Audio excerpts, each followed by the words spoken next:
Morning chake nde nkhani yathu ya lero ikutitengera ku South Africa. Ku South Africa timapita ndithu nde tagwirani chakumwa tenticheze.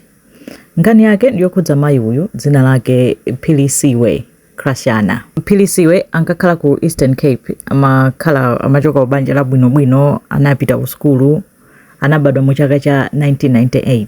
Philisiwe anapita ku skulu bwinobwino mpaka anamaliza secondary school. Atamaliza secondary anakumana ndi mnyamata uyu. Mnyamata dzina lake anali Akhona Malangeni. Akhona nayenso naloti olimbikira kwambiri, anamaliza secondary school yake. Atamaliza anapita ku university. Anapita ku University of Johannesburg.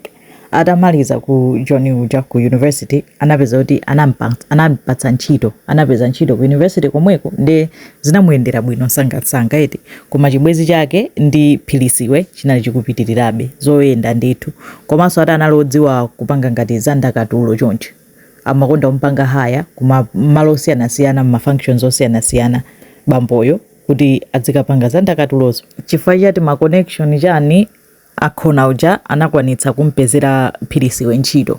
Nthawi imeneyo Philisiwe anali zaka 23. Atapeza ntchito kuti onse nokukhala kuti ali pa ntchito, Philisiwe anapeza kuti ali ndi mimba, anabereka mwana. Mosakhalisa anaberekanso mwana wina wachiwiri ngati ana awiri. Nde Akhona analipira lobola, anapanga ngati mwambo wa traditional wa ukwati eti ngati chinkhoswe kumweso ku ukwati eti analipira lobola, linasanduka banja ndithu kumakhala. Nde zinthu zinayamba kumayenda ndithu mpaka na iyi Akhona kugula gamoto ya pamwamba kwambiri, zonoti amaonesa pa social media, amapanga post abale ake akuvina kunyadirira eti kuti ana akuchita bwino. Koma izo zakunja outside marriage, mkatikati mwa banjapo munali mavuto, munali matopotopo ochuluka. Akuti Akhona amakonda kummenya Philisiwe. Nthawi zonse anali mamuna ummenya kwa basi. Kumepa mwamba pa kumenyapo zitamba kuyenda kwambiri ku ntchito, ndalama zamba kuoneka, anayambanso kupanga zibwezi. Ndi apanga zibwezi apo akumenya. Ndi adamati akapanga choncho samatenga nthawi, amapezeka kuti akumpanga accuse Philisiwe uja kuti iwe ndi amene ukupanga zibwezi. Ndi azikhalira kummenya, kunzuza. Ndati Philisiwe sizimansangalatsa, amadandaula kwa azinzake kwambiri kunoti ineyo khalidwe lili ndatopa nalo. Munthu ankhaleyo ndimenya. Munthu ankhaleyo ndimenya akuti ndikupanga zibwezi pamene palibe chomwe ndikupanga. Zibwezi apanga ndi iyeyo. Nde nangasipena anthu opanga abuse amazolowera kunena kuti ndikammenya alira ndimpepesa zita. Kumakhala ngati kuti ka life kumakhala koteroko. Kufikira mu 2025 Philisiwe anangonena kuti you know what, sindingamakhale moyo umenewu. I know azimayi ena amalolera kumakhala kumavutika, ineyo si ineyo nzimayi ameneyoyo. Nde iye anatani, anasamuka, anatenga ana ake awiri ndikudzipezera nyumba yake ndikukakhala. Anamuza Akhona ucha kunena kuti ana ndi ako, ukhoza kwaona nthawi ina iliyonse, sindikukuletsa kwaona ana ako, koma iwe ndine zinthu zatani zatha, moyo uwu sindingawupitirire. Nde koyamba ati Akhona ucha anangoziyang'ana kuyembekezera kuti ndimunyengerera abweranso. Koma anayesera kumunyengerera, anayesera kutani, koma Philisiwe ananena kuti no, ineyo moyo uwu ayi ndakana. Nada Akhona uja zinaoneka kuti zinampanga affect kwambiri, kunena kuti mpaka na munthu walimbadi mtima sakubwereradi kuti olo kumunyengerera chotani. Ndi amatenga anawa Akhona akapeza mpata basi ajambulisa kuti aoneke ngati woti basi bambo wabwino kwambiri, aponyaponya pa social media ananga chani.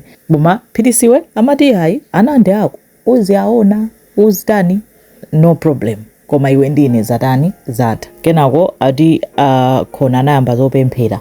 Basi umadzijambula basi akupanga zopemphera kwambiri pa social media chani, kufuna kuzoonesa kuti ndi munthu wosinthika, kuti wasintha kwambiri moyo wake, si munthu yemwe uchanso. Waponya video waponyanso. Koma Philisiwe sanasinthe maganizo. Pamene tsiku lina mu July momwe mu 2025 Akhona anamuuza Philisiwe kunena kuti ndofuna ndaone ana tikumane. Ndananena kuti okay, no problem, ana nditani ndibwera nawo. Anatengadi ana, ananyamuka. Atafika umene kwa ana alipotero basitu Akhona kutenga mpeni atanamubaya Philisiwe up to 20 times. Kumbaya. Ndikutani ndikuta ana alipompo kwasiyana kwaona mayi awo akutuluka magazi mpaka nakumwalira. Iyeyo basi kuchoka pamenepo kutuluka nkuwatumizira ma voice note, ma message azibale yake a Philisiwe kwauzana kuti ndamupha mbale wanu. Maona ngati kuti ndizingoyang'ana zonsezi angopanga zibwezi. Anandisiya, mampanga encourage ndinuyo naneso ndizipha.